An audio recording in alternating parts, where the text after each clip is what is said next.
Hi guys, how are you doing? Hi, How are Chris. you? So to start, I love that at the end of season one, we kind of have a nice wrap up where we know what happened. We kind of see all the sisters together. It's really nice. And then within 2 seconds of season two starting, they're already up to something yet again, because that's just how they are. When you guys get the pages for season two and you see like, all right, well, the opening shot, they're in a car and maybe gonna fall off a cliff. How do you guys get in the mindset of like, okay, well, we had this nice final wrap up of the sisters, and then we're right back into their chaos. Well, we didn't know how they ended up there when we first read it. So we had to do a lot of asking questions, and things were revealed to us very early on that hadn't even been put on the page yet, but they knew that's where the story was going to, which was shocking. I think we were pretty shocked by it.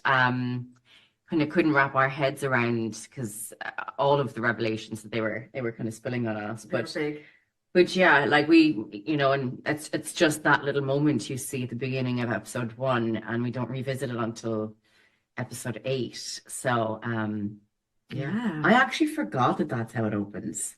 Yeah. When you were talking, I was like, well, how does it open? I haven't seen it.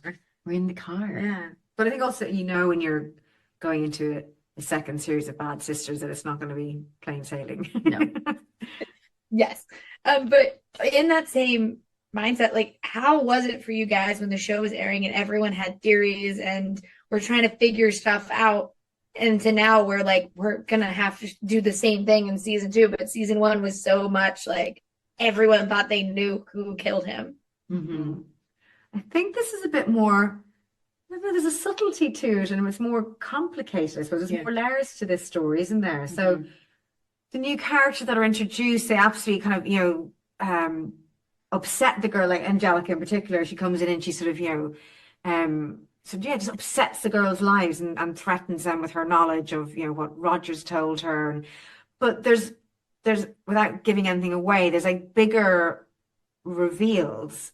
And I think they're the ones that the audience just won't see coming and will be really shocked by. Because season one, like from early on, it's like, right, who's killed him? Yeah, who did And it? that's the Yeah. focus. That's the main focus of the story. Whereas this time around, there's just other stuff going on that it just takes longer to piece it together. So it's more of a surprise, the whole thing, isn't it? Yeah, I agree.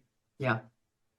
Yeah, and for my last question, I do love my sisters so much because they're all different, but they're all like you can tell that this is a group of women who grew up together and love each other and are sisters. What for you guys is the most fun about coming back to a set like this where you have to have that camaraderie for the audience to love? Well, we just feel really lucky. Like we do love hanging out together and working together is super supportive and safe. And we really do we do celebrate each other quite a lot. Like especially if someone has a big scene where we're really proud of them, and it's a really lovely place to come to work. To have that kind of that friendship or sisterhood, let's say, on set. It doesn't always happen, and we feel super fortunate that we got cast in these roles and get to go to work and play together every day. Such ease to it Yeah. as well. We just genuinely really enjoy being in each other's company, which is lovely. I love it. Thank you guys so much for talking with me today, and Thank I can't you.